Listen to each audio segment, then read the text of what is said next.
Hello दोस्तों, मैं Shivam Prakash Rai BTC second semester के विषय प्रथम वर्तमान भारतीय समाज एवं प्रारंभिक शिक्षा विषय को लेके हूँ। चूँकि दोस्तों कल आपको वर्तमान भारतीय समाज एवं प्रारंभिक शिक्षा के पूरे सिलेबस के बारे में गहनता से बताया गया, जिसे आपने समझा होगा और पूरी तरीके से उस पर प्रकाश डाला होगा अपनी ज्ञानेंद्रियों के द्वारा। आज उसी विषय में अध्याय 1 के साथ शिक्षा की संकल्पना को लेकर मैं उपस्थित हूं। आपके मन में प्रश्न उठा होगा कि संकल्पना का मतलब क्या है, जिसको मैं अभी खत्म कर देता हूं। संकल्पना का तात्पर्य धारणा से। धारणा मतलब आपका शिक्षा से जोड़ मैं बताऊंगा। शिक्षा का जीवन के प्रत्येक पक्ष से प्रत्यक्ष एवं परोक्ष दोनों रूपों से गहन संबंध होता है। सही अर्थों में कहा जाए तो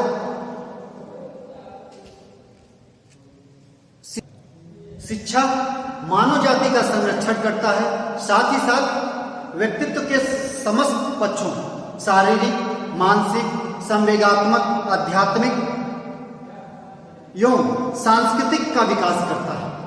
अब आपके मन में यह उठता होगा कि शारीरिक पक्ष क्या है, मानसिक पक्ष क्या है और संवेगात्मक पक्ष क्या है, आध्यात्मिक पक्ष क्या है। शारीरिक पक्ष का मतलब यह है कि अगर व्यक्ति शिक्षित है, जानकार है, तो वह अपने शारीरिक जो वृद्धि विकास जो भी चीजें उसके हैं शारीरिक संबंधित, उनका विशेष तौर पे नियमानुसार उसका सदुपयोग करेगा। दूसरा आपका है मानसिक।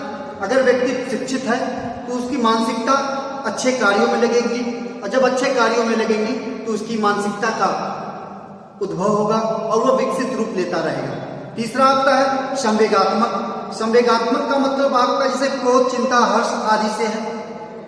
मतलब आपका अगर व्यक्ति पढ़ा लिखा है, कब कैसे किस तरीके से अपने आप को दूसरों के सामने प्रस्तुत करना है, कुछ बातों पे कहाँ पे अवॉइड करनी है, सारी चीजें शिक्षित व्यक्ति के माध्यम से देखने को मिलती है। चौथा आपका है भावनात्मक स्थिति। भावनात्मक स्थिति का मतलब यह है कि आपने देखा होगा समाज में ऐसे बहुत से लोग होते हैं जो छोटी छोटी बातों पे भावनात्मक रूप अपना लेते हैं, लेकिन उनका कोई विशेष मतलब नहीं रह जाता। अगर शिक्षित व्यक्ति है, कहाँ पे भावनात्मक रूप को व्यक्त करना है, कहाँ पे अपनी बातों को सही ढंग से प्रस्तुत करना है, इन सब बातों का पूरी तरीके से एक शिक्षित व्यक्ति और एक अशिक्षित व्यक्ति के बीच बेहतर समायोजन होता है। आध्यात्मिक किससे संबंध? मन से संबंध होता है।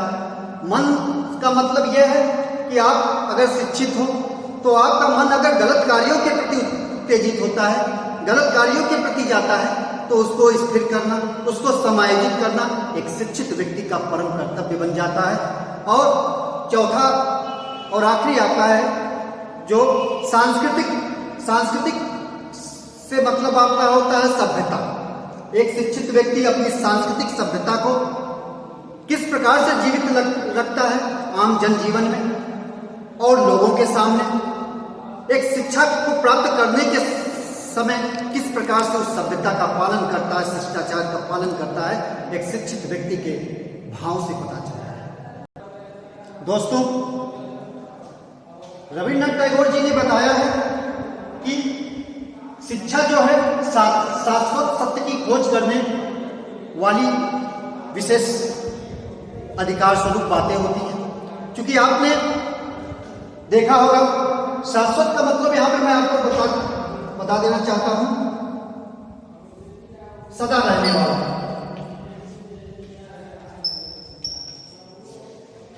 सदा रहने वाला इसका मतलब आपका यह हो गया कि अगर कोई व्यक्ति शिक्षित हो रहा है तो उसके अंदर जो अच्छाइयां हैं, जो परोपकारी कार्य हैं, उनके साथ एक अच्छा गठबंधन बन जाता है जो हमेशा बना रहता है मनुष्य के उत्थान के लिए, एक व्यक्ति के खुद के उत्थान के लिए, जो समाज में एक प्रतिष्ठित रूप को अपनाता है। शिक्षा की प्रकृति एक नया हेडिंग आपको हम बताने जा रहे हैं, जो शिक्षा के तौर पे बहुत ही आवश्यक है आपकी जानकारी के लिए। पहली हेडिंग आपको मैं बताना चाहूंगा, शिक्षा आजीवन चलने वाली प्रक्रिया है। आपने देखा होगा सामाजिक जनजीवन में आप हर रोज प्रकृति से कुछ ना कुछ सीखते हैं, समाज से कुछ ना कुछ सीखते हैं, अपने घर में कुछ ना कुछ सीखते हैं, वहां आपको शिक्षा प्राप्त होती है। चूंकि आज का मानव जन्म से कुछ ना कुछ सीखता है, आप तो जानते ही होंगे, वो अपने शैशवावस्था से लेके बाल्यावस्था से लेके किशोरावस्था तक कुछ ना कुछ अच्छी आदतों को भी सीखता है, कुछ गलत आदतों को भी सीखता है। जो आदत समाज उपयोगी है, देश के उत्थान के लिए उपयोगी है, अपने खुद के उत्थान के लिए उपयोगी है, उसको वह ग्रहण करता है और गलत कार्यों को वह वहीं पे खत्म कर देता है। दूसरा आपका है शिक्षा एक द्विमुखी प्रक्रिया है। द्विमुखी का मतलब दो लोगों के बीच आदान प्रदान की प्रक्रिया को माना जाता है। यहाँ पे आपको शिक्षक और छात्र के बीच एक अच्छे संबंध को बताने की कोशिश करूंगा। जैसे अगर कक्षा में शिक्षक और छात्र बैठे हुए हैं, शिक्षक पढ़ा रहा है और छात्र बैठे हैं, तो कुछ ऐसी बातें होती हैं, कुछ ऐसे भाव उत्पन्न होते हैं जिससे लगता है कि हाँ, इस छात्र को कुछ सीखने की चेष्टा है। वैसे भी एक शिक्षक और एक छात्र के बीच ऐसे संबंध बन जाते हैं शिक्षा से जुड़े हुए कि शिक्षक पहचान जाता है कि छात्र में प्रश्न करने के साथ साथ उसकी सोच, उसकी विवेक, साथ ही साथ उसके संघर्ष कैसे हो सकते हैं। इसके तहत मैं ये बताऊंगा, एक शिक्षक और एक छात्र जब तक दोनों लोग सकारात्मक भाव नहीं रखेंगे शिक्षा के प्रति, तब तक शिक्षा प्राप्त करना सुलभ नहीं है और शिक्षा का उत्थान होना सुलभ नहीं है। तीसरा अब आता है आपका शिक्षा आजीवन चलने वाली प्रक्रिया है। यह तीसरा है आपका शिक्षा आजीवन चलने वाली प्रक्रिया, जो मैंने आपको फर्स्ट में ही बता दिया था। हेलो दोस्तों, सॉरी, यहाँ पे अंत होगा आपका और अंत चलने वाली प्रक्रिया से जुड़ी हुई बातें। इसका मतलब आपका यह है कि शिक्षा जो है आपके अंदर जो अंतर्निहित शक्तियां हैं, इसको शक्तियां कर लीजिएगा, शक्तियों से जुड़ी हुई बातें हैं, शक्तियों से जुड़ी हुई बातें हैं। अंतर शक्ति जो मनुष्य के अंदर अंतर्निहित शक्तियां होती हैं, एक शिक्षक ही उसके कोई भी छात्र है अगर प्रतिभाशाली है तो ये नहीं कि उसकी प्रतिभा पूरी तरीके से उसके सामने उसके व्यक्तित्व में लिखी हुई है। जब तक कोई शिक्षक उसकी क्षमता को बेहतर ढंग से समझेगा नहीं,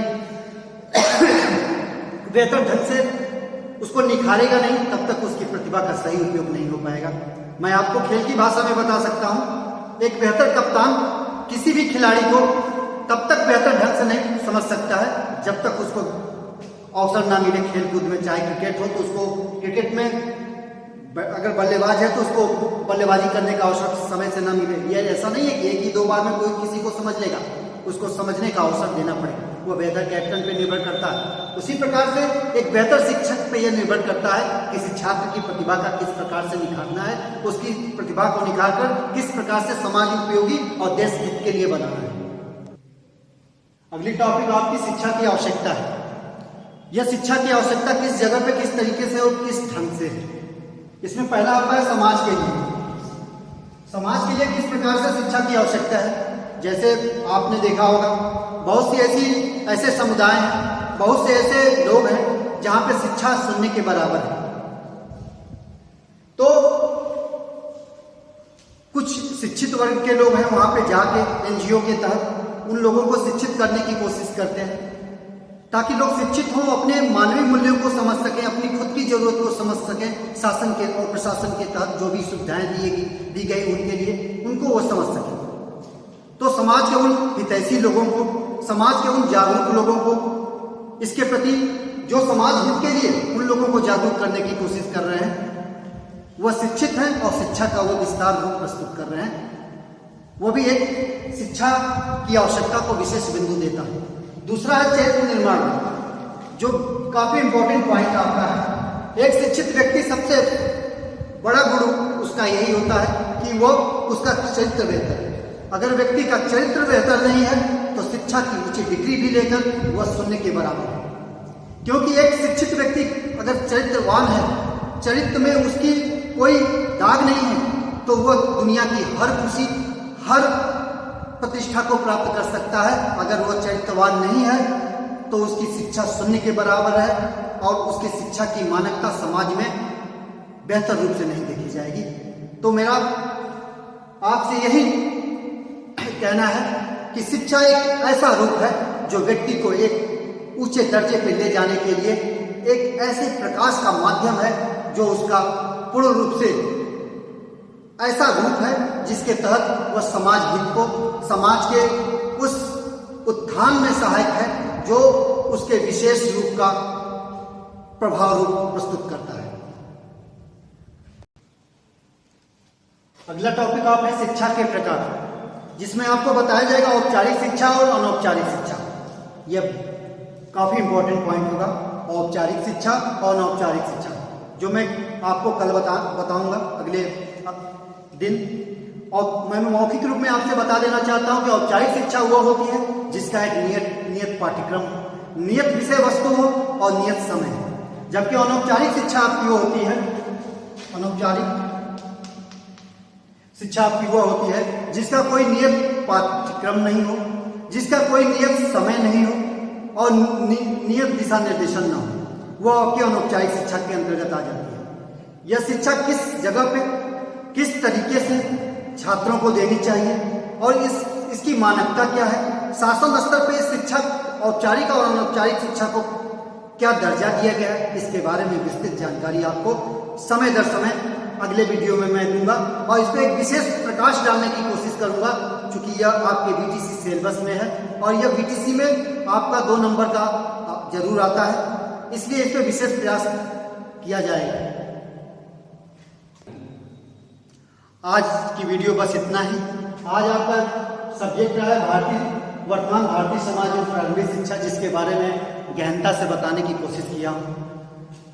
आपसे मैं बार बार यही कहता आया हूँ, जो भी आपको समझने में समस्याएं हो रही हैं आप कमेंट बॉक्स में उसका आंसर करिए, उसका उत्तर आपको दिया जाएगा बेहतर ढंग से और सकारात्मक उत्तर दिया जाएगा, आप उससे संतुष्ट होंगे। और इन्हीं वादों के साथ मैं अगली वीडियो के साथ आपके सामने फिर उपस्थित हूँगा।